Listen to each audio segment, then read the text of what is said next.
사람들은 건강에 관심이 많아요. 그래서 건강에 많은 투자를 해요. 시간도 투자하고 물질도 투자해요. 그러나 운동을 많이 하고 관리를 잘하고 몸에 좋은 음식, 약을 먹는다 할지라도 마음의 평안이 깨지면 다 깨져버리는 거예요. 평안이 깨지면 최고급 고단백 음식도 독약이 되어지고, 평안이 있으면 콩나물을 먹어도 보약이 되는 것이에요. 그러므로 우리에게 최고의 복은 평안입니다. 평안. 세계 2차 대전 때 전사자 미국 젊은이들이 30만 명쯤 되어진대요. 30만 명? 근데 당시에 전쟁의 공포와 두려움 때문에 심장마비로 죽은 사람들은요 100만 명이 넘는답니다. 이렇게 이 두려움의 공포가 얼마나 무서운지를 아시겠지요. 두려움은 우리의 영혼도 죽이고 육체도 죽입니다. 욥은 욥기서 3장 25절에서 이렇게 고백했습니다. 내가 두려워하는 그것이 내게 임하고 내가 무서워하는 그것이 내 몸에 미쳤구나. 무슨 말이에요? 욥이 두려워했던 것이 자기에게 임하였고 자기가 무서워했던 것이 자기 몸에 미쳤다고 고백하는 것이에요. 그러니까 욥이요 아마 하루아침에 이 많은 재산들이 다 없어지면 어떻게 하지? 사랑하는 10명의 자식들이 한순간에 죽으면 어떻게 하지? 내 몸에 악창이 생기면 어떻게 하지? 이런 두려움과 근심 속에 살았다는 것이에요. 그런데 그 두려움은 누가 주는 것입니까? 나쁜 것은요 다 사단이 주는 거예요. 두려움은 누가 주는 것입니까? 사탄이 주는 것입니다. 그러므로 우리의 싸움은 혈과 육의 싸움이 아니라 공중 권세를 잡고 있는 악한 원수 마귀와의 싸움입니다. 그 싸움을 가리켜서 우리는 영적 전쟁이라고 말합니다. 그 전쟁에서 우리는 반드시 이겨야 합니다. 지게 되어지면 사단의 종이 되어서 끌려다니는 인생을 살 수밖에 없기 때문입니다. 여러분, 영적 싸움에서 승리하려면요 심리전에서부터 이기셔야 돼요. 겁먹으면 져요. 두려워하면 져요. 그래서 반드시 두려움을 극복해야 하는 것이에요.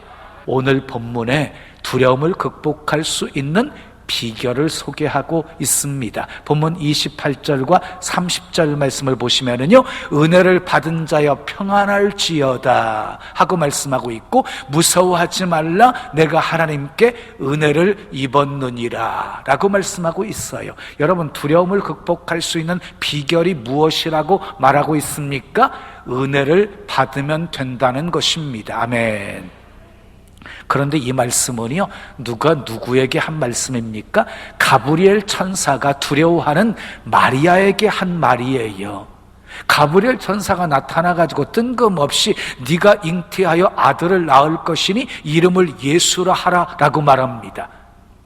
이제 결혼한 신부에게 아들을 낳을 거예요 라고 하는 메시지는 기쁜 소식이 되겠지만, 당시 처녀가 아이를 갖는다? 이 마리아에게는요 저주였습니다. 당시 처녀가 아이를 갖잖아요. 그러면은 처형당했어요. 신명기 22장 23절 24절 말씀을 보면 처녀인 여자가 남자와 약혼한 후에 어떤 남자가, 다른 남자지요, 어떤 남자가 그를 성읍 중에서 만나 동침하면 너희는 그들을 둘 다 성읍 문으로 끌어내고 그들을 돌로 쳐 죽일 것이니 그랬어요.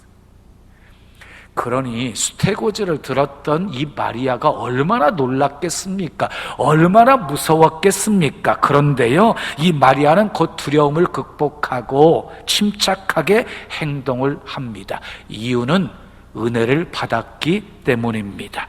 은혜를 원어로 카리스라고 하는데요 하나님이 주신 선물이라는 뜻도 있지만 유쾌하게 하다, 행복하다, 즐겁다, 기쁘다 라는 뜻도 가지고 있습니다. 그러니까 우리가 은혜 받으면은요 유쾌하고 행복합니다. 기쁘고 즐겁고 평안합니다. 그런데 은혜는 누가 주시는 것입니까? 좋은 것은 항상 다 하나님이 주시는 것입니다. 은혜는 누가 주시는 것입니까? 하나님이 주시는 것입니다. 그래서 사도 바울은요, 나의 나된 것은 다 하나님의 은혜로 되었다라고 고백한 것입니다. 여러분, 어부였던 베드로가 대사도가 된 것도 하나님의 은혜였고, 세리장이었던 삭개오가 예수님을 자기 집에 영접하고 죄사함과 구원의 복을 받은 것도 하나님의 은혜였습니다. 이 은혜가 마리아에게 임한 것이에요. 이 은혜가 우리에게도 임해야 합니다. 아멘. 우리의 가정에도, 우리의 교회에도, 우리 개인에도, 우리 나라에도 하나님의 은혜가 임해야 합니다. 은혜가 임하면 평안이 임합니다. 평안은 은혜의 결과이기 때문입니다. 그러면 평안은 누가 주십니까? 그것 또한 주님이 주시는 것입니다. 요한복음 14장 27절 말씀 함께 읽어요. 시작.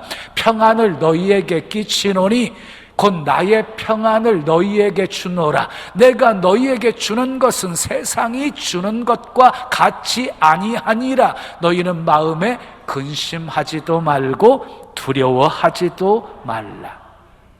여러분, 평안은요, 돈으로 살 수 있는 것이 아닙니다. 권력으로 만들 수 있는 것도 아닙니다. 우리가 수고하고 노력해서 얻어지는 것이 아닙니다.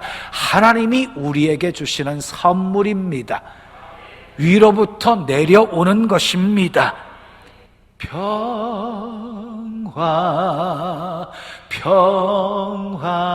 평화로다. 하늘 위에서 내려오네.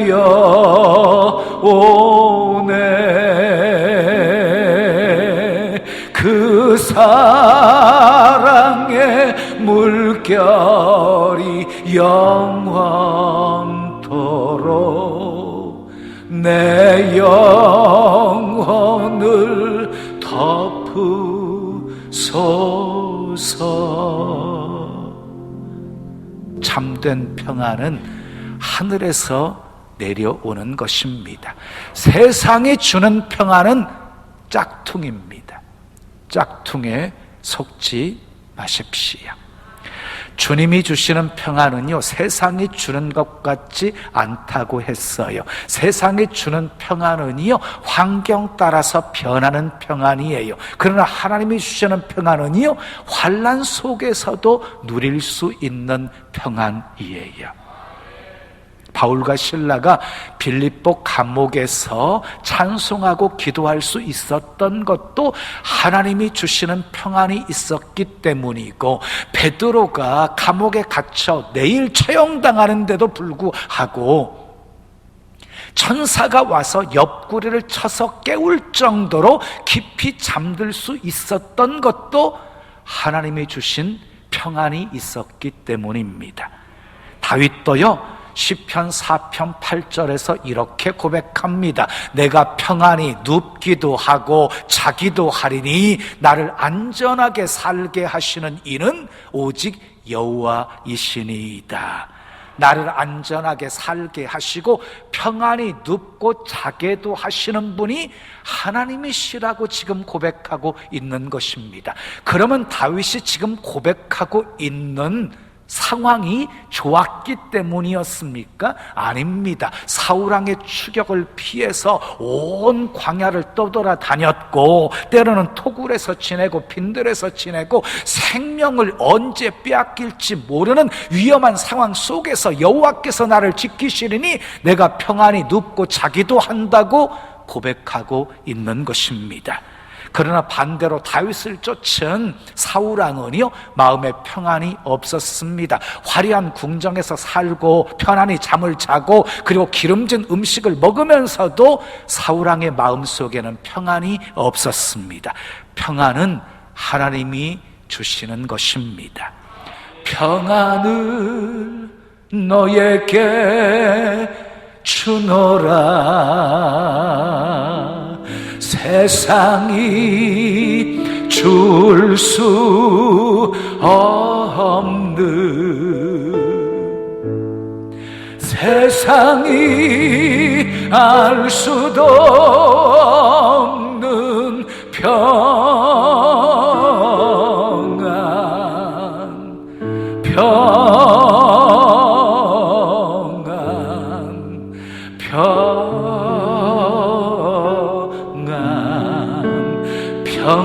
평안을 내게 주노라. 평안은 하나님이 주시는 것입니다. 우리에게 소중한 것은 평안입니다. 평안은 하나님이 주시는 것입니다. 평안은 은혜와 함께 주어집니다. 그래서 사도 바울은요, 서신을 보내면서 첫 인사에 빠뜨리지 않고 평안을 빌었어요. 은혜와 평강이 너희에게 있을지어다. 은혜와 평강이 너희에게 있을지어다. 오늘은 어떻게 하면 은혜를 받아서 평안을 누릴 수 있는지를 살펴보면서 은혜를 나누려고 합니다. 어떻게 하면 은혜를 받아 평안할 수 있을까요? 첫째, 따라하겠습니다. 주님께서 함께 하셔야 합니다. 본문 28절 말씀 함께 읽어요. 그에게 들어가 이르되 은혜를 받은 자여 평안할지어다. 주께서 너와 함께 하시도다 하니, 평안을 주시는 하나님이 우리와 함께 하실 때 평안을 누릴 수 있다는 말씀이에요. 예수님께서 붙잡혀 가시고 고난을 받으실 때 제자들은 뿔뿔이 도망가 버리고 말았습니다. 그런 그들에게 부활하신 예수님이 두려움 속에 있는 제자들에게 찾아오셔서 평안을 선포하십니다. 너희에게 평강이 있을지어다. 평강의 은혜를 받았던 제자들이 예수님을 보고 기뻐했습니다. 환경과 상황이 문제가 아닙니다. 인생이 밤이 깊고 비바람이 불어쳐도 주님이 함께 하시고 지켜주신다는 확신 속에 살면 우리는 평안을 누릴 수 있습니다. 그래서 다윗은요 이렇게 고백하고 있어요. 하나님이여 내게 은혜를 베푸소서, 내게 은혜를 베푸소서. 내 영혼이 주께 피하되 주의 날개 그늘 아래에서 이 재앙들이 지나가기까지 피하리이다. 주의 날개 아래에서 재앙들이 지나갈 때까지 피하겠다고 다윗은 고백하고 있습니다. 이처럼 주의 날개 아래 피하였던 다윗은 평안을 주신 하나님을 향해 이렇게 찬양하고 있어요. 내가 평안히 눕고 자기도 하리니 나를 안전하게 살게 하시는 이는 오직 여호와이시니이다. 그렇습니다. 환경이 문제가 아닙니다. 주님을 피난처로 삼고 주의 날개 그늘 아래 피하여 사는 사람은 주님이 주시는 평안을 누리면서 쉴 수 있습니다. 주 날개 미 내가 편안히 쉬네. 밤 깊고 비바람 불어쳐도 아버지께서 날 지켜주시니 거기서 편안히 쉬리로다. 주 날개미 편안하다. 그 사랑 그늘 자니뇨. 주 날개미 내 쉬는 영혼 영원히 거기서 살리.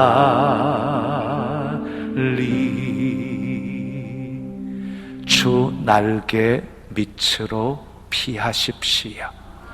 그리고 평안을 누리십시오. 주님이 함께 하시면 평안할 수 있습니다. 두 번째 따라요. 주님과 화목해야 합니다. 욥기 22장 21절 말씀 함께 읽어요. 너는 하나님과 화목하고 평안하라. 그리하면 복이 내게 임하리라. 하나님과 화목하면 평안이 임합니다. 복이 임합니다.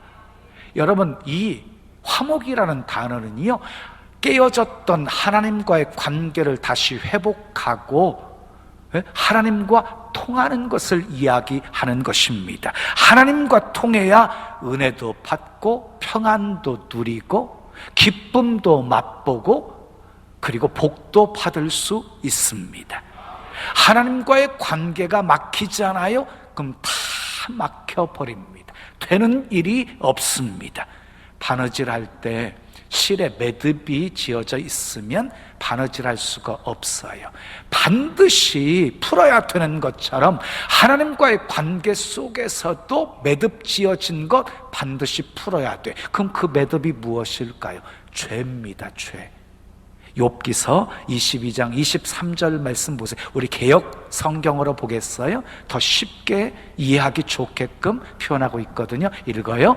내가 만일 전능자에게로 돌아가고 또 내 장막에서 불의를 멀리 버리면 다시 흥하리라 그랬어요. 전능자에게로 돌아간다는 말은요, 회개하라는 말이고요, 회개하라는 말이에요. 여러분, 죄 문제 해결하지 않으면 결코 복을 받을 수 없습니다. 죄 문제 해결하지 않으면 기도해도 응답받지 못합니다. 하나님이 귀가 둔하여서 듣지 못하심도 아니고 손이 짧아 구원치 못하심도 아니라 너와 나 사이에 죄악의 담이 가로막고 있기 때문이라고 말씀하고 있습니다. 사랑하는 여러분, 죄를 회개하고 하나님께 돌아가십시오. 아멘. 모든 불의를 버리고 하나님께 돌아가십시오.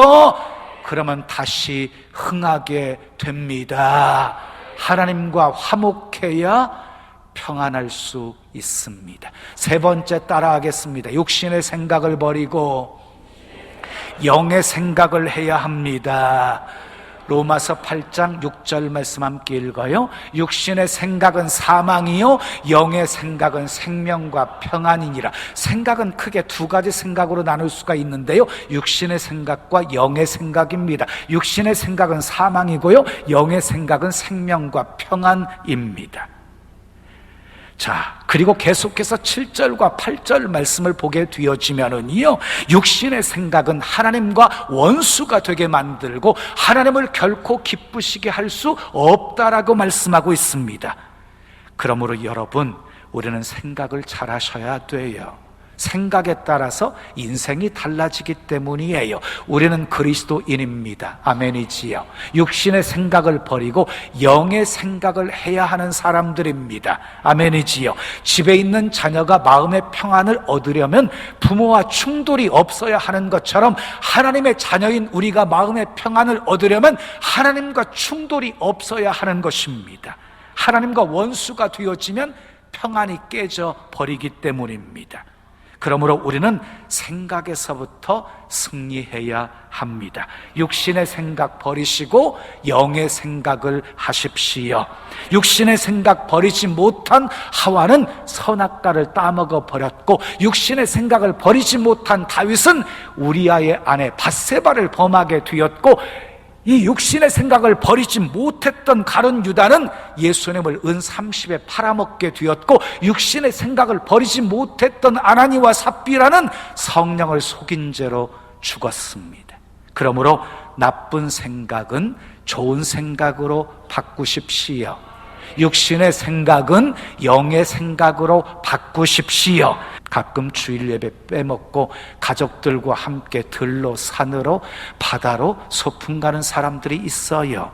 성령께서 그 모습을 보면 얼마나 탄식하실까요? 성령이 내 안에서 탄식하는데 어떻게 그 마음속에 평안이 있을 수가 있겠습니까? 오늘 말씀을 듣는 여러분들 중에 혹시 육신의 생각만 자주 하고 계시는 분 있습니까? 육신의 생각을 하면 육신은 좋아하겠지요. 그러나 영은 병들어 가고 있음을 잊지 마십시오. 육신의 생각을 하면 사탄은 좋아하겠지요. 그러나 성령은 탄식하고 있음을 잊지 마십시오. 성령이 탄식하는데 어떻게 우리 마음이 편할 수가 있겠습니까? 육신의 생각 버리시고 영의 생각을 하십시오. 그래야 생명이 있고 평안이 있습니다. 마지막 네 번째 따라하겠습니다. 염려를 하나님께 맡겨야 합니다. 빌립보서 4장 6절 7절 말씀 함께 읽어요. 아무것도 염려하지 말고 다만 모든 일에 기도와 간구로 너희 구할 것을 감사함으로 하나님께 아뢰라. 그리하면 모든 지각에 뛰어난 하나님의 평강이 그리스도 예수 안에서 너희 마음과 생각을 지키시리라. 아무것도 염려하지 말고 기도하라는 말씀은요, 당면한 문제 때문에 고민하고 두려워하지 말고 전지전능하신 하나님께 다 맡기라는 것입니다. 맡기면 지각에 뛰어나신 하나님께서 평강으로 우리 마음과 생각을 지켜주신다는 것입니다. 베드로전서 5장 7절 말씀에도 너희 염려를 다 주께 맡기라, 이는 그가 너희를 돌보심이라 라고 말했습니다. 염려를 맡기면 돌보신다는 약속입니다. 성경을 보면 염려를 주께 맡긴 사람이 있습니다. 앞에는 홍해, 뒤에는 애굽 군대가 추격해 오는 상황 속에서 염려를 주께 다 맡기면서 기도한 모세는 홍해가 갈라지는 기적, 그리고 육지처럼 건너는 기적, 추격해오는 애국 군사들을 하나님이 다 수장시키시는 기적을 체험할 수 있었습니다. 염려를 주께 맡기고 눈물로 간구했던 한나는 사무엘을 낳는 복을 받았습니다. 염려를 주께 맡기고 눈물로 기도했던 히스기야 왕은 생명 15년 연장을 받았습니다. 염려를 주께 맡기고 기도했던 링컨은 남북전쟁에서 승리할 수 있었습니다. 그런데 기도할 때요, 빼놓아서는 안 될 요소가 있어요. 감사입니다.